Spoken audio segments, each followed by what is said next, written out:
কোথায় যেন কারা কাঁদছে মনে হলো তাঁর। ক্রমশ স্পষ্ট হয়ে উঠতে লাগলো সেই আর্তবিলাপ। শঙ্করাচার্য সব সইতে পারেন, কিন্তু মানুষের কান্না তাকে বড় কষ্ট দেয়। কে কাঁদছে, কোথায় কাঁদছে, উৎকর্ণ হয়ে এপাশ ওপাশ দেখতে লাগলেন আচার্যদেব। দেখতে দেখতে এগোচ্ছেন কিন্তু, আর একটু এগোতেই দেখলেন পথের ধারে বসে আছেন এক ব্রাহ্মণ দম্পতি। তাদের কোলে তাদেরই একমাত্র সন্তান সবেধন নীলমণি, কিন্তু ছেলেটি মারা গেছে।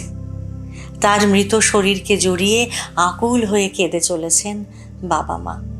হাঁটতে হাঁটতে ধীর পদক্ষেপে সেই আর্ত দম্পতির সামনে এসে দাঁড়ালেন আচার্য শঙ্কর। এই পথই তো গেছে অম্বিকা দেবীর মন্দিরের দিকে, তিনি তো এগোতে পারছেন না। ওই ব্যাকুল শোক ও সন্তপ্ত দুঃখী বাবা মায়ের আকাশ ফাটানো কান্নার সামনে স্থির হয়ে দাঁড়িয়ে রইলেন আচার্য শঙ্কর।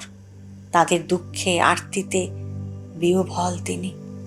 শঙ্করাচার্যের পিছনে থেমে আছে অগণিত জনতা। হঠাৎ একটা কাণ্ড ঘটল।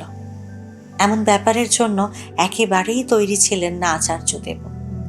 চোখের সামনে এমন এক দিব্যদেহী মহামানবকে দেখে উঠে দাঁড়ালেন ব্রাহ্মণ দম্পতি।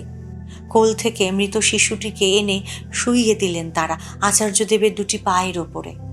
তারপর তার সামনে হাঁটু মুড়ে বসে আরো ব্যাকুল কান্নায় তাদের সন্তানের প্রাণ ভিক্ষা চাইতে লাগলেন তারা, হ্যাঁ, আচার্য শঙ্করের কাছে।